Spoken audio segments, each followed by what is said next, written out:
Hello everyone. Imagine this, humanity is on the brink of extinction. Not from a virus, not from nukes. No, we're getting wiped out by alien monsters who hate the sound of our voices. Literally. Our cities are burning, our fleets are falling, and the only thing standing between us and total annihilation is a group of very loud, very off-key humans with a karaoke machine. This isn't your typical space war. This is about a ragtag team of misfits, led by a sarcastic, semi-retired soldier, who discover that the one weapon aliens never saw coming is noise. Real, human, annoying, glorious noise. What starts off as a desperate mission quickly turns into the weirdest galactic concert you've ever seen. We're talking off-pitch lullabies, street performers turned soldiers, and monsters exploding to the sound of Twinkle Twinkle Little Star. Make sure to stick around until the end because their journey will remind us all, humanity always finds a way even when the whole universe seems to stand against us. Before we dive any deeper, don't forget to hit that like button and subscribe to this channel. Your support means the world to us. Thank you so much. Now let's jump into the adventure. The sky didn't just fall. It screamed. From the outer rim colonies to the towers of New Shanghai, Earth's skies lit up like a funeral pyre. Massive, slithering silhouettes swarmed through the upper atmosphere, dragging frequencies so sharp and high they shattered drone wings and ruptured eardrums. Communications collapsed. Satellites died mid-orbit. And the only warning humanity got was a dull, endless ringing in our heads, right before everything exploded. On board Orbital Arc-9, one of the last functioning human space stations, chaos was, well-organized chaos. Sirens blared, people ran in exactly the wrong directions, and somewhere in the distance coffee floated mid-air, abandoned by a panicked engineer. In the middle of it all, a man in a faded black jacket sat calmly on a supply crate, legs crossed, sipping cold synth coffee from a metal mug with the words, "Best Deadbeat Uncle," etched on it. Major Ethan Black. Ex-Marine. Decorated war hero. Two-time divorcee. And currently the most unbothered person in a 5-mile radius. A young lieutenant rushed toward him, panting, eyes wide with panic. "Sir, the Velgrith have breached the orbital defenses. We need you in command, now." Ethan took another sip and sighed. "You know, when I retired, I imagined beaches. Or at least a decent recliner. Not alien monsters that sound like a blender having a stroke." The lieutenant blinked, unsure if that was sarcasm or trauma talking. "They're targeting our comm systems, sir. They're using some kind of audio weapon. Everything's failing." Ethan raised an eyebrow. "Great. So we're getting killed by noise? That's it. This is what I get for mocking jazz." He stood up, joints popping like they were filing complaints, and tossed the mug aside. The corridors trembled as a deep pulse reverberated through the station. A low, bone-vibrating hum that made everyone instinctively cover their ears. One of the plasma screens sparked and fizzled out. Another soldier collapsed, nose bleeding. "What is that?" the lieutenant muttered. Ethan frowned. "That is a bass drop from hell. Someone tell the aliens dubstep died in 2097. They hurried through the flickering hallways of Orbital Arc-9, past flickering holograms and fallen beams. The command deck looked like it had been chewed up and spit out by a dying mech. Lights danced in seizure-like bursts, and a handful of officers worked with analog equipment that looked stolen from a museum. General Mendez, gray-haired and stone-faced, turned as Ethan entered. "Major Black. We're down to backup systems. Velgrith monsters are jamming every frequency we have. We can't see them, can't talk, can't coordinate. It's a blackout." Ethan glanced at the mess of disconnected wires and broken screens, then muttered, "Reminds me of my ex-wife's Wi-Fi." Mendez ignored the comment. "We need answers fast. Intel suggests the Velgrith are using bioengineered resonance beasts. Their screeches disrupt electronic systems and cause internal hemorrhaging in humans. And they're evolving, fast." Ethan scratched his chin. "Sonic monsters. That's new. So what's our plan? Shout at them louder?" Mendez stared. Ethan stared back. Neither blinked. "You're not serious," Mendez finally said. "I'm not joking either. Though technically, yelling at things has gotten me out of a surprising number of fights." As if summoned, another wave of sound trembled through the structure. One of the outer hulls gave a sharp crack, and distant alarms blared. Suddenly, one of the scientists at the console yelped, pointing at a spectral image flickering on the screen. "That's one of them. The resonance profile, it's reacting weirdly to human vocal range. Look right here." When the crew was yelling a minute ago, the wave patterns changed. Everyone froze. Ethan blinked, then smirked. "So let me get this straight. You're saying the big ugly alien bugs hate our voices? The scientist nodded. In certain frequencies, yes. Especially chaotic, off-pitch human voices. It disrupts their biology. A long silence. Then Ethan exhaled slowly. If I'd known all it took to win a war was bad karaoke, I wouldn't have wasted 15 years shooting things. He turned to Mendes. Fine. Give me a ship, a pilot, and a microphone. If they want to shut us up, we're gonna scream back. Mendes raised an eyebrow. You're actually going through with this? Ethan shrugged. Look, I already came out of retirement. That was my first mistake. Might as well lean in. As he walked out, someone behind him whispered, but what if it doesn't work? Ethan paused, glancing back over his shoulder. Then I guess we go out singing. Badly. All right, Ethan muttered as he stared at the mess of wires, glowing nodes, and what appeared to be a salvaged karaoke machine duct taped to an old plasma coil. I'm gonna ask the obvious question here. Did someone build this during a hangover?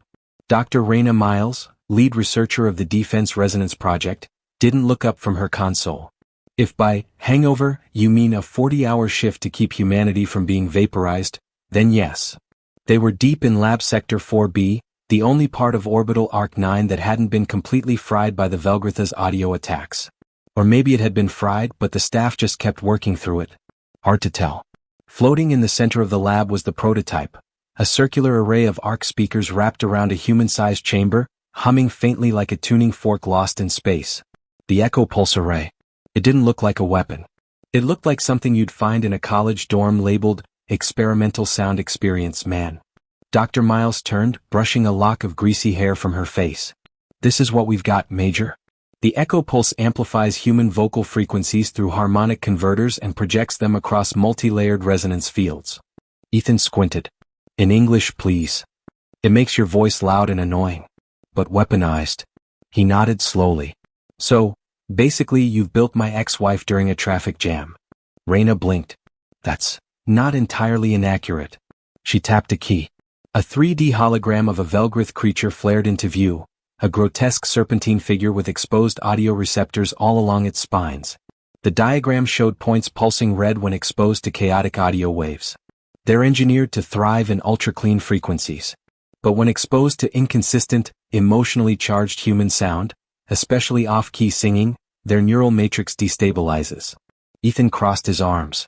So, the more off-pitch we are, the more they melt. Raina looked embarrassed. Pretty much. Ethan glanced at the machine again. And you're telling me this thing only works if someone's actually screaming into it? No recordings. Right. We tried synth voice simulations and AI-generated speech. No effect. The waveform needs real human imperfections. Breathing, emotional stress, spontaneous pitch changes.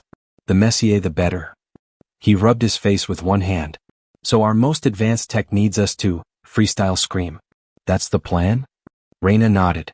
We're still refining it. But in theory, if we get enough humans projecting through the echo pulse, we can cause resonance disruption on a wide scale. Ethan looked around. Okay.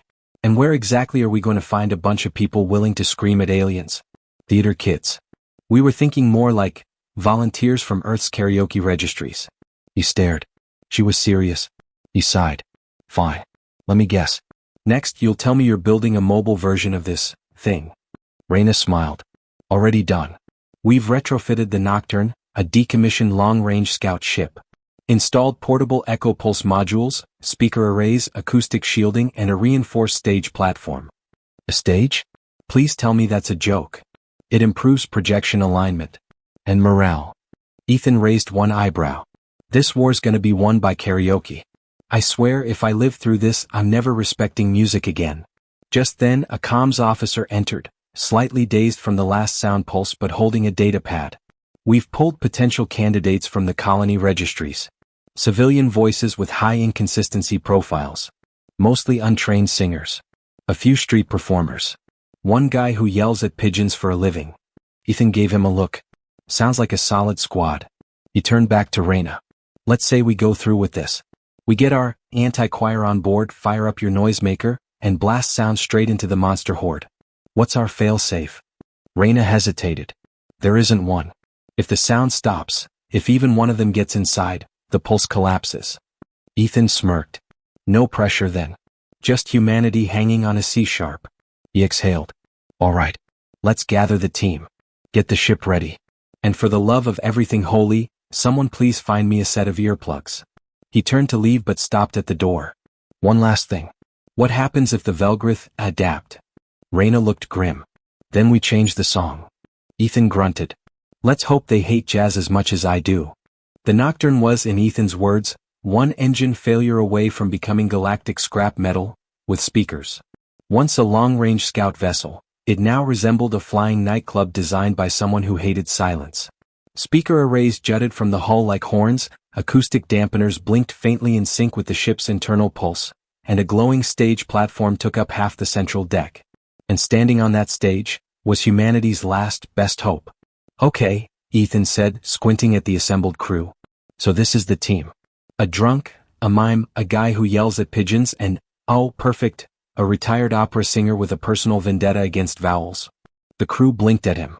Most were holding microphones like they weren't sure whether to sing into them or use them as clubs. Dr. Reyna Miles stood beside him, holding a data pad and trying to look optimistic. Each of them has the audio inconsistencies we need.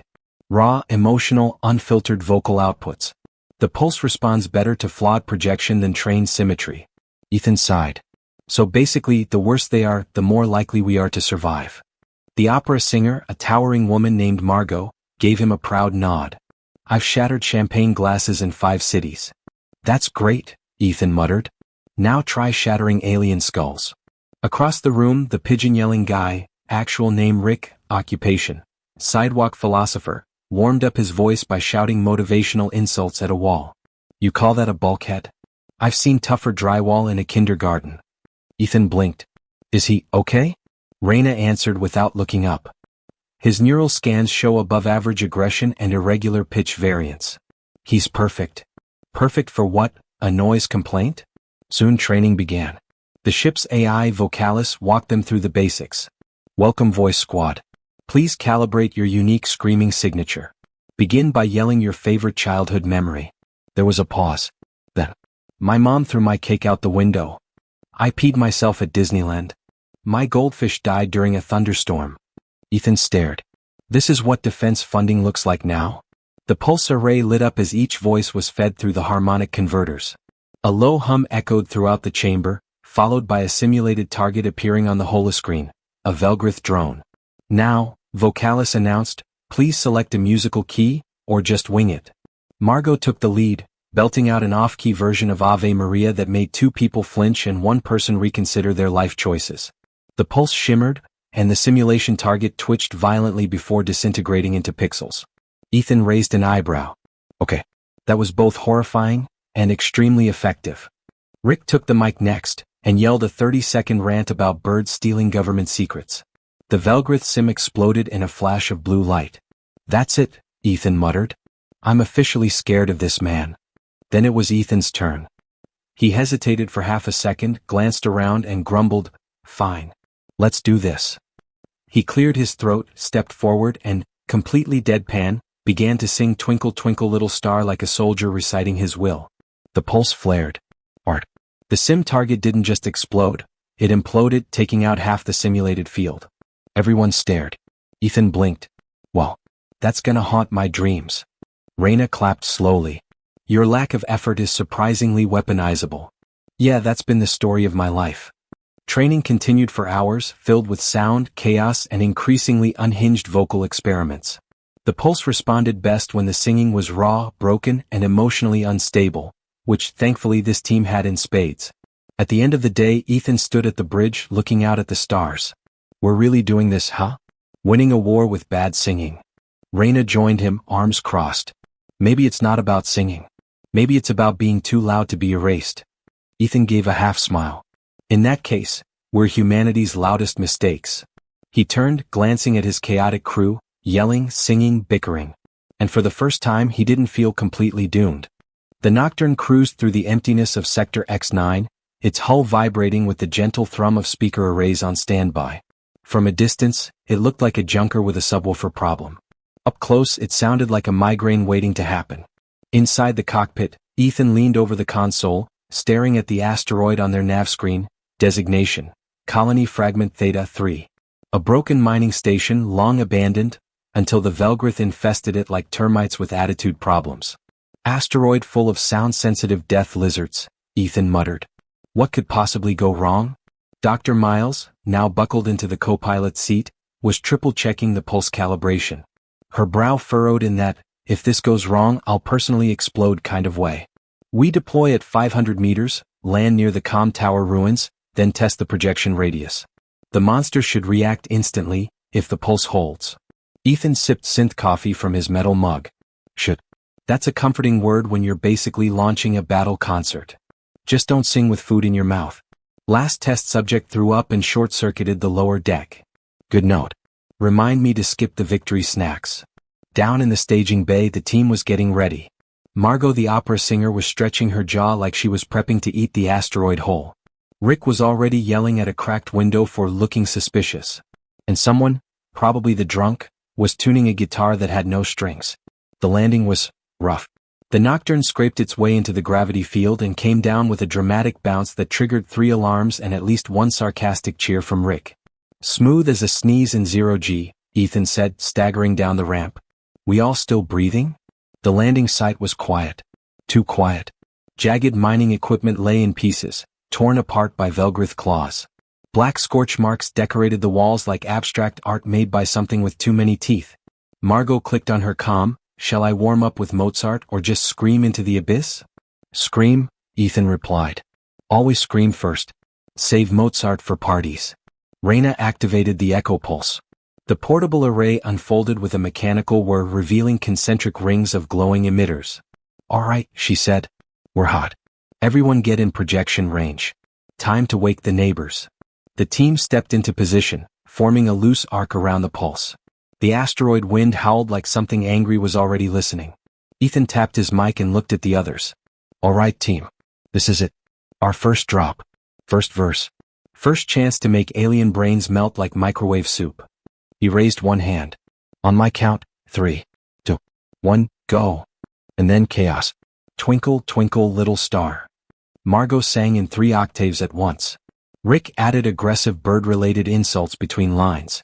Ethan deadpanned the melody like he was reciting war crimes. The pulse lit up like a mini supernova. From the crater rim, Velgrith creatures erupted, slithering, shrieking, coiled in armor that vibrated in sync with the sound. But within seconds of hearing the projection, they began to twitch. Spasm. Froth. One exploded. Then another. Then 5. The team kept singing. One monster tried to leap forward, and burst midair like a firecracker made of steak. Ethan grinned. I hate this song. But I love this moment. Just then the pulse gave off a distorted screech. Lights flickered. A warning flashed on Reyna's tablet. Feedback loop detected. Recalibrate. Before she could react, the youngest crew member, Callie, former street singer, stumbled backward. Her mic shorted. A burst of raw feedback hit her suit's sonic shield, frying the circuitry. She collapsed. Callie's down. Reyna shouted. Ethan lunged, yanking her out of the feedback zone just as another Velgrith burst from the shadows. He pivoted, threw his mic at it like a grenade, and it actually worked. The beast convulsed and fell. They dragged Callie back behind the array. Her breathing was shallow but steady. Singed hair. Suit cracked. Lucky to be alive. Ethan turned to the rest of the team, still singing. All right. Let's wrap this up before we all become soup. They raised their voices. The pulse stabilized. One final surge of sound shattered the remaining monsters into piles of steaming gore. Silence followed. Not the eerie kind. The satisfying, mission-complete kind. Back on board, Ethan stared at Callie resting in medbay. She was stable but out for a while. One down. But she did good. Reyna nodded. We overloaded the pulse. It wasn't ready for that much raw energy. Ethan sighed. Neither was I. I'll be hearing that song in my nightmares. Then as he walked out, he muttered, next time, no lullabies. Let's try something with a beat. The war room aboard the Nocturne had been quiet for too long, which, given the crew's usual volume, was deeply concerning. Everyone stared at the tactical screen. 13 Velgrith dreadnoughts, each one the size of a small city, crawling toward humanity's last orbital bastion, Haven Station. Behind them, swarms of smaller ships, scouts, drones, biological carriers, all wrapped in living metal that pulsed like muscle. It looked less like a fleet and more like a slow-motion tidal wave of nightmares. Ethan stood at the center, arms crossed, expression unreadable. Well, looks like the neighbors brought everyone to the barbecue. Raina tapped the console beside him, trying to keep her voice steady. We have less than 20 minutes before they're in range of Haven's outer shell. And Haven's defenses are down to emergency shielding. So basically, Ethan replied, we're a very expensive speaker system standing between humanity and a blender full of teeth. He looked at the team, what was left of them. Margot was prepped and calm, stretching her neck like she was backstage at a death metal recital. Rick was already pacing, muttering new insults under his breath. Something about Velgriths being overgrown sea cucumbers with Bluetooth issues. Callie was still in recovery. The rest looked exhausted and ready. All right, Ethan said, we cut through the center. Right through the fleet. We get close enough to broadcast directly into their communications web. The echo pulse hits everything at once. Raina raised a brow. And what if they start jamming us? Then we scream louder. He turned to Margot. You still remember the high note from that song you did during training? I was saving it for my funeral, she replied. But this works too. The Nocturne lifted off like a firework with a bad attitude. Engines roared, speaker grids activated, and the echo pulse spun up in a deep, ominous hum. The outer hull glowed faintly blue, barely masking the fact that the ship was basically a giant space boombox duct taped together with hope. The moment they breached the edge of the enemy fleet, Velgrith fighters darted toward them like hornets. Rick opened channel. Ethan barked. Done. All crew, broadcast in 3, 1. And then, madness. Margot opened with a piercing operatic shriek so high it cracked 2 display screens. Rick followed with something that sounded like a political rant delivered through a blender. Ethan, deadpan as ever, began reciting Mary Had a Little Lamb with the emotional intensity of a malfunctioning toaster. The echo pulse flared, rippling through space. The first Velgrith cruiser shuddered. Its hull vibrated. Then split down the center like a walnut cracked by a hammer made of nightmares. Raina's screen lit up with data. It's working. They're absorbing the frequencies and feeding them through their hive network. It's overloading them. One by one, the alien ships began to lose formation. Several lost gravity control. One simply spun out and collided with a battleship behind it, causing a cascading explosion.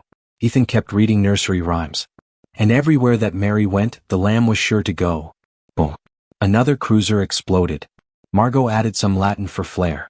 Rick screamed something about Velgriths being bad lovers. The pulse howled. Inside the cockpit, warning lights flashed. Power levels were dipping. Shields down to 20%. They're adapting. Raina yelled. They're rerouting the waveform. Ethan gritted his teeth. Then we changed the tune.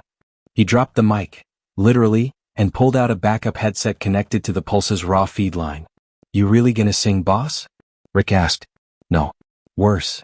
Ethan inhaled and unleashed a full-volume off-key rendition of Bohemian Rhapsody.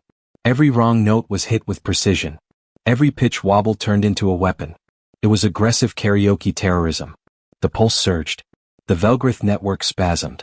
One of the dreadnoughts began to scream back, an unearthly sound of biological circuits frying mid-song. Status.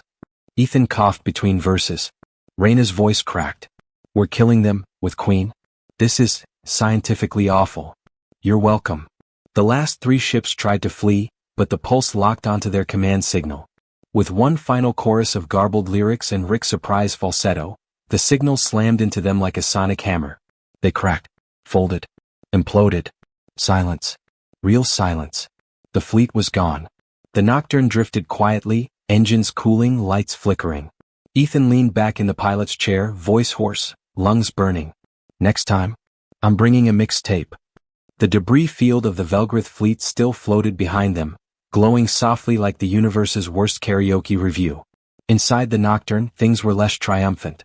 The pulse array was down to 50%. Rick had lost his voice yelling inspirational insults at a cruiser for 30 straight minutes. Margot was rehydrating with a gallon of lemon water and muttering about consonants. Ethan sat alone in the briefing room, sipping lukewarm coffee and glaring at the ceiling like it owed him money. Then Raina burst in. No knock, no pause, just a datapad held like it was a lit stick of dynamite. They're sending something new. Ethan looked up. New as in smaller and easier to kill? Or new as in final boss energy? Raina tossed the pad onto the table. On screen was a blurry image of something massive moving through the void. It had no visible propulsion, no energy trail. It didn't glow, pulse, or snarl. It just existed, quiet and terrifying. We're calling it the Silent Titan. It emits an anti-resonance field. Anything within 10 kilometers, no sound. Nothing. Not even your own heartbeat. Ethan stared at the image for a long beat. So it's a soundproof kaiju. Awesome. Worse, Raina said. The field disrupts every audio-based function. Comms. Pulse array. Even basic vocalization. You step in that field and you're mute. We lose the pulse, and we're done. Ethan stood, cracked his neck, and let out a long sigh. Then we don't let it silence us. The plan was insane. The ship couldn't fight in silence, and they couldn't project the pulse from a distance anymore. So the only option was to go in, manually, and carry the broadcast deep into the field using analog resonance packs strapped to their backs. In other words, screaming into the dark while hoping the dark didn't eat them. The crew gathered in the cargo bay, now converted into a makeshift launch point. Each of them wore bulky suits equipped with vibration translators and pulse reflectors. Margot was already humming to herself like a human tuning fork. Rick held his throat with one hand and gave a thumbs up with the other. You sure about this? Raina asked Ethan, adjusting his helmet mic. Nope, he said flatly. But if I die quietly, at least the universe won't hear me butcher another nursery rhyme. They launched and dropped pods straight into the Titan's zone of silence. At first, everything felt wrong. The moment they crossed into the field, sound vanished. Not muffled, gone. Total sensory vacuum. Even breathing was just a sensation, not a noise. Ethan tapped his chest just to remind himself he still existed. The Titan loomed ahead like a mountain made of stillness. Its body rippled with negative energy, absorbing echoes that hadn't even happened yet. Ethan activated his analog transmitter. A red light blinked. It was working, barely. He looked at his team and made the gesture, go loud. Margot opened with a primal scream, inaudible but visibly shaking the air. Her suit's translator converted it into a pulsing shockwave. Rick followed, flailing like a dying peacock and vibrating so hard his visor fogged up. Raina launched a deep hum that destabilized the asteroid beneath them. And Ethan? He stood tall, braced himself, and let out a full-throated, painfully sincere rendition of Country Roads, Take Me Home. The Titan twitched. Its anti-resonance field began to wobble, cracks in the silence. Ethan saw his team flickering in and out of visibility, their sound fields clashing, amplifying, rebounding. The pulse began to leak through. Then the Titan roared, not with sound but with sheer absence. It sent out a shockwave of total nullification. Rick's pack exploded. Margot dropped to one knee. Raina staggered. Ethan's suit began to fail. He kept singing. To the place I belong. His voice was breaking. His lungs felt like paper. But the resonance was building. One more verse could tip it. Then his mic cut. Total silence. He looked down. Broken wires. No backup. The Titan began to move toward him, slow and terrible. Ethan pulled off his helmet, took a deep breath, and screamed. Raw. Human. Wordless. No mic. No tech. Just his voice. It was imperfect, shaky, off-pitch, and it hit like a thunderclap. The anti-resonance field cracked wide open. The Titan froze. The pulse, finally free, surged into the opening, and detonated. A blast of sound ripped through the void, amplified by everything they had left.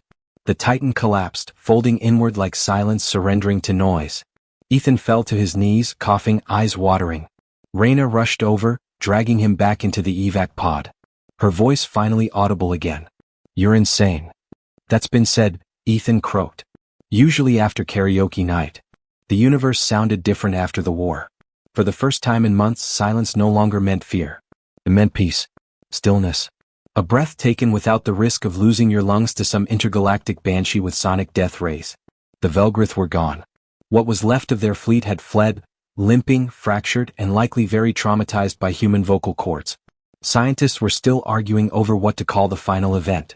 The Resonance Rebellion? The Battle of the Broken Notes? Ethan personally voted for Operation. We screamed so hard they died. He didn't win the vote. But he didn't care. He sat on the observation deck of Haven Station, wrapped in a blanket he refused to admit was comfortable, one leg in a brace and the other resting on a hover stool.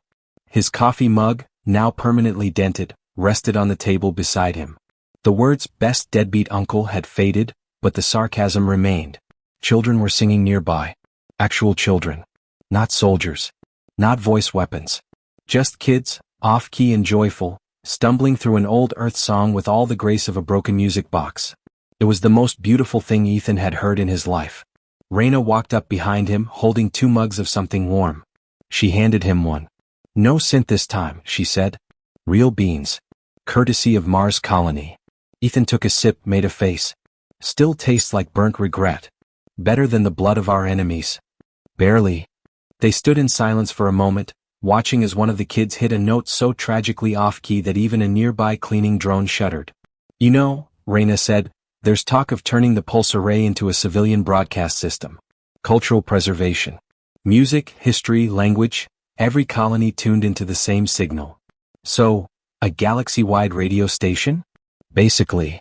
Ethan smirked. Let's just pray they never play country dubstep fusion. We nearly died once already. A group of the children ran past them, laughing. One of them stopped, looked at Ethan with wide eyes, then saluted dramatically. You're the man who sang down the monsters. Ethan blinked. That's one way to describe it. My mom says your voice made an entire fleet explode. Your mom clearly hasn't heard me in the shower. The kid giggled and ran off. Raina raised an eyebrow. So, any regrets? Ethan looked out the viewport again at the stars no longer filled with threats. Plenty. Mostly involving broken ribs, smoke inhalation, and the fact I now have a fan club made entirely of 3rd graders. She chuckled. You planning to disappear again? Nah. Maybe I'll teach. Show the next generation how to weaponize poor pitch and sarcasm. Music teacher? Battle vocal coach. Way cooler. A voice chimed over the intercom. Margot from the station's performance hall. To all personnel, community karaoke night begins in 10 minutes. Sign-up sheet is open. No shame. No judgment. Bring your worst. Raina turned to Ethan. You going? Only if they promise not to record it. They'll record it. Then I'll bring earplugs. He sipped his coffee again, now slightly less bitter. The station lights dimmed as the hall speakers warmed up, and the faint sound of off-key harmonies floated through the corridor. Ethan closed his eyes. If I'd known music could win wars, he muttered, I would have spent more time in the shower. And less time in boot camp. Raina smiled. Too late for boot camp. But not too late for an encore. The hallway echoed with the sounds of clapping, laughter, and voices, raw, human, flawed, and absolutely alive. And somewhere, in the deepest, darkest corners of space, the Velgrith probably shuddered. The thing about saving the galaxy with your voice is, people never stop asking you to sing afterward. Seriously. Ethan Black, Major, war veteran, accidental galactic rock star, was now the reluctant face of at least 4 different recruitment posters and one extremely low-budget musical documentary titled, Pitch Perfect, Humanity's Last Note. He hated all of it. Currently he was sitting on a bench outside Haven Station's cafeteria, stabbing aggressively at a bowl of mashed protein that had the consistency of betrayal and the flavor of cardboard's cousin. His uniform was half unzipped, one boot was untied, and his hair hadn't seen a brush in what looked like a tactical withdrawal from grooming. Across from him sat Rick, now recovered, still loud and still yelling at pigeons, except now it was space pigeons. Which, yes, unfortunately exist. They were called featheroids, and they had a tendency to steal shiny things and scream like malfunctioning fax machines. Rick had made it his life's work to yell at them. I swear, Rick muttered between bites, one of them stole my toothbrush this morning. Just flew off with it like it paid rent. Ethan didn't even blink. That's the 3rd one this week. Maybe they just respect oral hygiene more than you. From down the corridor came the sound of warm-up scales and musical scales clashing in spectacular fashion. Oh no, Ethan muttered. They're practicing again. Sure enough, Margot's voice boomed through the hallway like a sonic cannon, rattling a wall panel loose. You know, Rick said, back in the war that would have killed a cruiser. Back in the war, Ethan replied, I had a working knee and some shred of dignity. Still he smiled. Just a little. It had been 3 weeks since the Velgrith retreated. 3 weeks of debriefings, celebrations, and enough awkward media interviews to make Ethan question every life decision he'd ever made. One journalist asked if he considered turning his performance into an album. He said yes, but only if the album cover was just a giant middle finger aimed at space. They declined. Raina appeared, walking briskly with her usual tablet in one hand and a sandwich in the other, multitasking like someone who didn't know the meaning of day off. You two still pretending not to be heroes? She asked, sitting beside them. I'm not pretending, Ethan replied. I'm actively avoiding. It's called humble defiance, Rick added. Very classy. Raina rolled her eyes. You know, you could both be at the memorial today. People would like to see you. Ethan took another bite of disappointment-flavored mash. I prefer to honor the dead by not making a public speech where I butcher another classic nursery rhyme. Fair, she admitted. But you might want to show up soon. They're playing a remixed version of your Twinkle Twinkle Little Star moment. With auto-tune. Ethan choked slightly. They auto-tune me? Yep. There's choreography now. A whole dance troupe. I fought monsters for this? Apparently. They laughed, and for a moment the galaxy felt manageable. Later that night, the crew gathered on the outer deck of the station. No uniforms, no ranks, no missions. Just people. Tired, weird, incredibly loud people. There were snacks, questionable in taste but appreciated. There were stories, some exaggerated, most ridiculous. Rick demonstrated how he once scared off a Velgrith drone by screaming conspiracy theories directly into its sensory lobe. Margot claimed her singing had evolved into a new martial art. Ethan just sat back and listened. And when the stars blinked above them, clear and vast and unbroken, he finally allowed himself to exhale. So what now? Raina asked, half serious. Now? Ethan leaned back in his chair. Now we pretend we're normal. At least until someone else wakes up a cosmic noise-sensitive horror again. And then? Then we bring the band back together. Rick raised his drink. To the worst-sounding saviors the galaxy's ever heard. They all raised their glasses. To us, Raina added, the loud, the flawed, the gloriously human. Ethan raised his mug one beat late. And to future enemies, may your ears never know peace. As the laughter rose again into the starlit void, it echoed not as a weapon, but as proof. Proof that humanity, no matter how messy, loud, or off-key, always finds a way. Sometimes all it takes to win the war is the courage to sing like no one's listening. Even when everyone is.